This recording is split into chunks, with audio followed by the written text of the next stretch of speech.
Bismillahirrahmanirrahim. Assalamualaikum warahmatullahi wabarakatuh. Kita akan lanjut lagi ya. Kali ini kita masih bahas PD orde 2. Oke, PD orde 2 di mana di sini persamaannya itu persamaan tak homogen dengan koefisien tak tentu.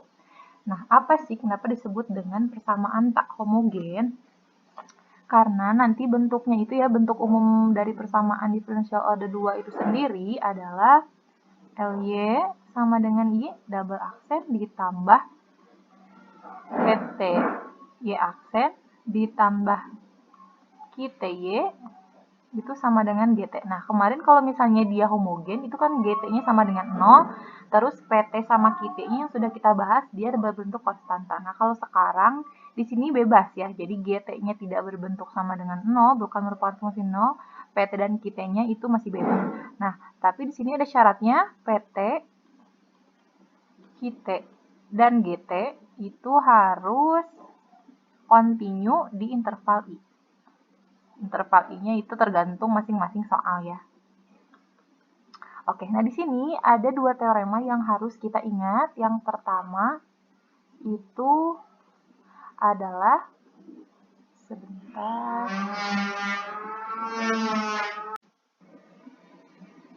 Nah, ini ada dua teorema yang perlu kita ingat, yakni yang pertama itu jika Y1 dan Y2 solusi-solusi persamaan diferensial tak homogen, maka Y1 dikurangi Y2 itu akan menjadi solusi dari persamaan homogennya. Nah, mana sih yang tak homogen kan ini? Lengkap segini ya. Nah, yang persamaan homogennya itu sampai sini saja nih, sampai Y double aksen tambah PT Y aksen tambah QT kali Y. Nah, itu adalah persamaan homogennya ya. Dan jika Y1 dan Y2 adalah basis dari solusi-solusi persamaan homogen, maka Y1 dikurangi Y2 itu ya, si solusi dari persamaan homogen itu adalah solusi. Karena solusi kan seperti bahasan yang sebelumnya, itu jadi C1, Y1 tambah C2, Y2. Kemudian teorema yang kedua, solusi umum persamaan tak homogen dapat dinyatakan sebagai ini tadi C1Y1 tambah C2Y2 ditambah YT. Nah, YT ini apa? YT ini adalah nanti yang akan kita temukan dari solusi persamaan diferensial yang tak homogennya. Jadi, berdasarkan dua teorema ini, kita memperoleh langkah-langkah untuk menyelesaikan persamaan diferensial orde 2 yang tak homogen, yakni langkah-langkah yang sudah dipaparkan berdasarkan dua teorema tersebut. Yang pertama, jadi kita tentukan solusi umum persamaan homogennya. Menggunakan apa ini? Menggunakan langkah-langkah di pertemuan sebelumnya ya, di materi sebelumnya tentang persamaan diferensial homogen. Jadi kita nanti pakai persamaan karakteristik E pangkat lambda T, kemudian difaktorkan atau mungkin menggunakan rumus kuadratis, cari solusinya. Nah, kemudian yang kedua, temukan sebuah solusi untuk persamaan tak homogena ini yang akan kita gunakan sesuai judul kita hari ini, yaitu menggunakan koefisien tak tentu ya. Nah, koefisien tak tentu ini bentuknya tebakan awal, gitu ya. Tebakan fungsinya apa nanti? Oke, akan saya bahas selanjutnya. Setelah itu, kalau kita sudah punya solusi untuk persamaan tak homogennya, kita jumlahkan di langkah yang ke-1 dengan langkah yang kedua. Nah, setelah itu jika diketahui kondisi awal, baru kita ke langkah yang keempat untuk menentukan koefisien C1 dan C2. Nah, berikutnya Ibu akan bahas sedikit tentang ini ya, koefisien tak tentu atau tebakan fungsi yang akan kita gunakan berikutnya. Oke, jadi langkah-langkah kalau kita punya persamaan diferensial orde 2 dengan yang tak homogen gitu ya persamaannya. Jadi kita selesaikan dulu ruas kirinya. Ruas kirinya kita asumsikan dia sebagai persamaan yang homogen. Nah, untuk persamaan yang homogen berarti kita asumsikan yang kanannya sama dengan 0 ya. Artinya kita nanti cari akar-akarnya kan, akar-akar karakteristiknya berapa, si lambdanya itu berapa. Kemudian nanti kita peroleh C1Y1 sama C2Y2 gitu. Nah, kemudian kan di teorema tadi ada dijumlahkan gitu ya, dijumlahkan dengan yang tak homogennya. Baru kita selesaikan yang ruas kanannya di persamaan tersebut. Ruas kanannya itu, nah di sini kita lihat dengan metode koefisien tak tentu. Kalau ruas kanannya berbentuk E pangkat AT, maka kita gunakan tebakan awalnya, tebakannya adalah YP sama dengan A kali E pangkat AT. Nanti kita tugasnya itu adalah mencari koefisien A. Gitu, makanya ini judulnya adalah koefisien tak tentu. Yang kedua, jika ruas kanannya itu berbentuk trigonometri antara cos AT atau sin AT, maka tebakannya itu adalah YP sama dengan A cos AT tambah B sin AT. Jadi ini selalu bentuknya seperti ini ya, A cos AT tambah B sin AT. Mau apa maksudnya? Mau dia cos aja atau sin aja, itu bentuknya selalu A cos AT tambah B sin AT. Nanti tugas kita adalah mencari koefisien A sama koefisien B gitu. Kalau yang ini mungkin bisa dengan substitusi, yang satu tadi kalau misalnya kita punya dua koefisien yang harus ditebak seperti ini biasanya pakai eliminasi substitusi gitu. Kemudian yang ketiga, tadi kan ini eksponen trigonometri, yang ketiga ini bentuknya polinom. Nah, kalau polinom kita lihat dulu dia orde berapa gitu ya. Orde berapa, pangkat tertingginya berapa, maka tebakan awalnya juga pasti berupa polinom dengan koefisien yang harus ditebak yaitu adalah AN, ini yang paling tingginya. Terus itu ya sampai A2, A1 dan A0 konstantanya gitu yang akan kita tebak nanti, yang akan kita cari nilainya berapa. Jadi YP itu adalah solusi yang lainnya gitu ya. Nah, tadi kan kita sudah menemukan solusi yang homogen dijumlahkan dengan solusi yang tak homogennya ini menggunakan koefisien tertentu. Oke, yang keempat, kalau bentuknya ini adalah perkalian antara T kuadrat, itu berarti kan dia polinom ya. Pangkat alfa T berarti dia adalah eksponen. Ini adalah perkalian antara polinom derajat 2 dengan eksponen. Jadi nanti tebakannya seperti apa? Tebakannya gini. Kita lihat dulu T kuadrat polinom. Polinom berarti polinomnya bentuknya adalah tebakannya A2T kuadrat tambah A1T tambah A0. Dikalikan dengan tebakan dari eksponen ini sendiri. Eksponen kan AE pangkat AT. Nah, A-nya kan sudah ada. A-nya sudah ada di sini. Tinggal tambahkan E pangkat AT. Alpha T gitu. Begitupun kalau misalnya nomor 5 ini contoh perkalian antara eksponen dan trigonometri gitu ya. Oke, boleh E pangkat alfa T kali cos BT atau E pangkat alfa T kali sin BT. Maka YP-nya itu, si tebakannya itu ya, solusi tebakan kita tuh akan menjadi E pangkat alfa T ini merupakan tebakan untuk E pangkat alfa T ya. Ada A-nya sih kalau di yang nomor 1, cuman A-nya itu diwakili oleh yang cos BT-nya gitu. Nah, cos BT-nya ini kan bentuknya trigonometri. Jadi ini nih, A cos AT tambah B sin AT. Di sini tulisnya gitu. A cos BT tambah B sin BT. Kenapa BT? Karena di sini juga BT ya, di sininya ya BT gitu. Jadi nanti tugas kita adalah mencari koefisien-koefisien ini nih, A, B gitu ya. Kemudian nomor 6. Nah, nomor 6 ini diperumum. Jadi kalau misalnya kita punya fungsi ruas kanan atau yang menjadikan dia tidak homogen itu berbentuk penjumlahan gitu ya. Kalau penjumlahan berarti nanti lihat dulu tebakan untuk fungsi yang pertama apa, fungsi yang kedua apa, nanti dijumlahkan tebakannya gitu. Begitupun kalau misalnya perkalian, kalau perkalian ya berarti seperti kasus nomor 4 sama 5 berarti dikalikan gitu ya. Baik. Oke, berikutnya kita akan bahas contoh agar Anda lebih paham ya. Oke, nah ini contoh soalnya ya. Selesaikan persamaan diferensial tak homogen Y double aksen tambah 4Y sama dengan 3 sin 2T. Langkahnya ada 2, sebetulnya ada 3 ya. Cuman 2 langkah yang besar gitu. Langkah yang pertama itu kita tentukan dulu solusi homogennya. Apa yang dimaksud dengan solusi yang homogennya? Berarti kita hanya memperhatikan ruas yang sebelah kiri saja dulu, kemudian kita sama dengankan dengan 0. Gitu. Jadi dia membuat dia menjadi homogen terlebih dahulu. Sehingga kita punya Y double aksen ditambah 4Y sama dengan 3 sin 2T. Gitu ya, 3 sin 2T. Sorry. Sama dengan 0. Oke, nah setelah itu nanti kalau Anda substitusikan Y sama dengan E pangkat lambda T, turunkan 2 kali, nanti kita punya persamaan karakteristiknya itu adalah lambda kuadrat ditambah 4 sama dengan 0. Sehingga kita punya lambda 1, 2-nya itu adalah min B, berarti 0 ya, karena nggak ada B-nya, 0, plus minus B kuadrat 0, plus minus, min B plus minus, oke. Akar dari B kuadrat 0 ya, dikurangi 4 kali 1 kali 1.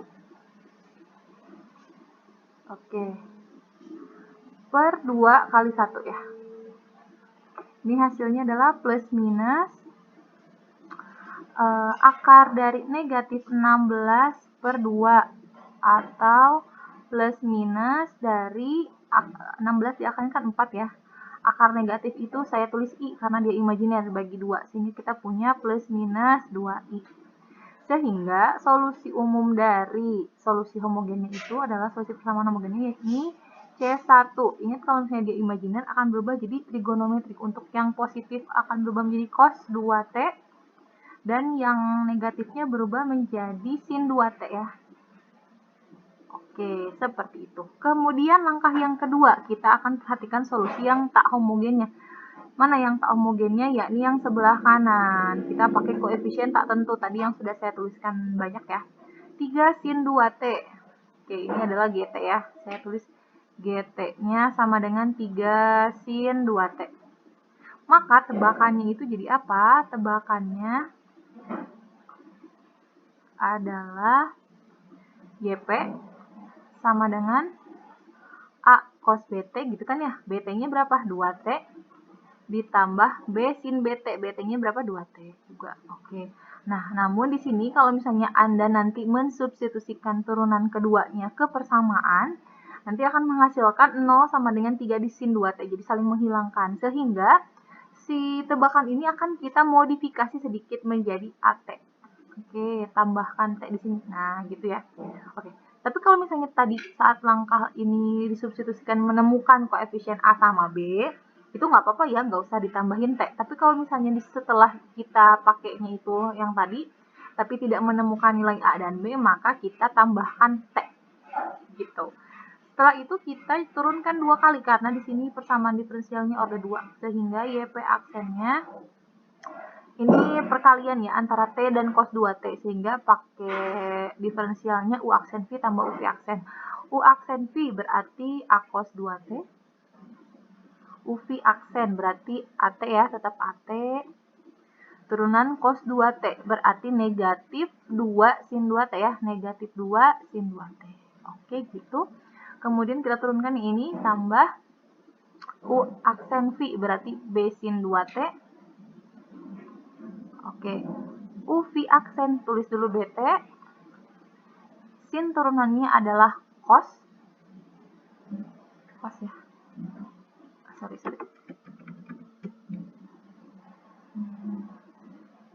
Oke, cos 2T cos 2T ya benar ya, ditambah karena turunan dari 2T jadi 2BT. Oke, setelah itu turunkan lagi satu kali lagi. Ini turunannya berarti min 2A sin 2T gitu ya. Yang ini berarti tetap min 2A sin 2T. UV aksen berarti negatif 4 AT cos 2T gitu ya. Betul ya? Oke, sudah. Ini U aksen V, UV aksen. Yang ini B sin 2T berarti tambah 2 cos 2T. Yang ini berarti 2 kali diturunkannya tambah 2B cos 2T. Cos diturunkan jadi min 4BT sin 2T ya. Oke. Setelah itu, ini bisa kita kelompokkan nggak? Yang atas, oke, nggak bisa yang bawah. Yang bawah jadi apa nih? Yang YP double aksen. Jadi ini sin 2T, sin 2T. Sin 2T. Oke, bentar.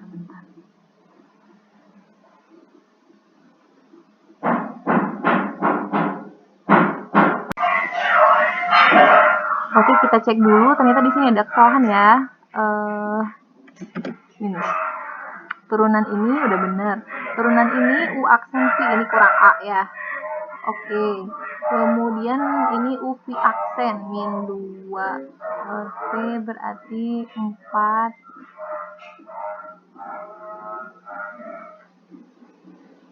Sebentar ya. Oh, bener ya. Oke, ini sudah benar. Yang ini B sin 2T berarti 2B ya. Oke, 2B cos 2T. Oke. Berarti ini bisa kita sederhanakan nih. Jadi negatif 4A sin 2T ya, karena negatif 2 sama negatif 2, sin 2T sama nih. Kemudian ini 2B cos 2T sama 2B cos 2T, jadi ini ya. Oke. Jadi plus 4B cos 2T. Kemudian dikurangi 4AT cos 2T. Sama satu lagi min 4BT sin 2T. Oke. Ibu akan hapus dulu semua supaya lebih enak nulisnya ya.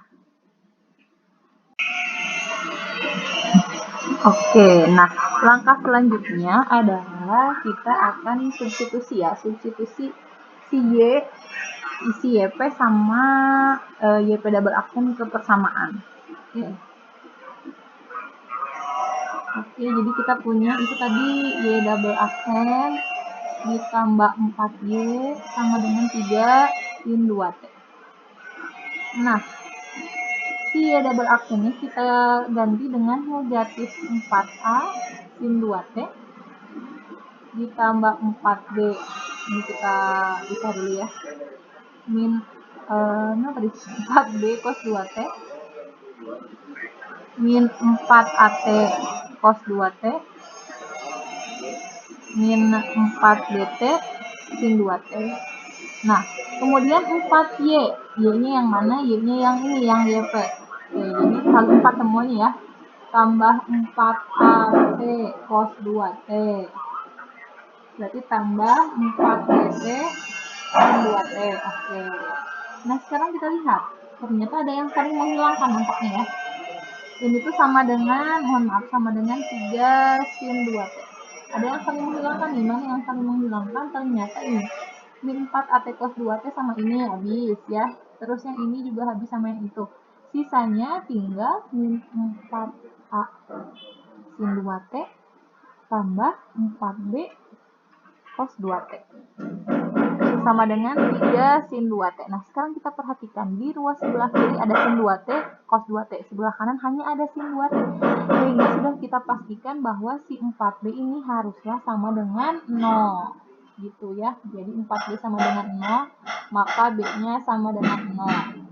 Nah, sedangkan yang ini, si min 4A itu sama dengan yang mana? Sama dengannya sama dengan 3. Jadi min 4A sama dengan 3. Jadi A-nya sama dengan negatif 3/4. Sehingga persamaan yang kita punya adalah, gitu ya, solusinya untuk yang tidak homogen ini adalah YP. Ini ya. YP sama dengan AT. A-nya mana? A-nya min 3/4 T cos 2T dan B-nya sama dengan 0. Udah, berarti sampai sini aja ya, sampai sini aja. Udah, selesai. Langkah berikutnya yang terakhir. Nah, berdasarkan langkah yang tadi, langkah yang terakhir berikutnya adalah kita akan menjumlahkan solusi homogen dengan solusi tak homogennya. Sehingga solusi keseluruhannya itu ya, gitu ya, Y sama dengan C1 cos 2T tambah C2 sin 2T ditambah yang ini. Berarti bukan tambah, dia dikurang 3/4T cos 2T. Nah, di sini sebetulnya masih ada C1 dan C2 yang harus kita cari. Kalau misalnya ada keadaan awal gitu ya, kalau ada kondisi awalnya seperti Y2 sama dengan 3 atau Y double aksen dari berapa sama dengan berapa. Itu kondisi awalnya ya. Tapi untuk soal ini tidak ada kondisi awalnya, berarti kita sudah menemukan solusi umumnya. Seperti itu. Oke, mudah-mudahan banyak manfaatnya ya. Kita akan lanjut nanti berikutnya tentang operator B. Dan bahasan yang terakhir adalah satu materi lagi. Untuk hari ini cukup dulu saja. Terima kasih. Assalamualaikum.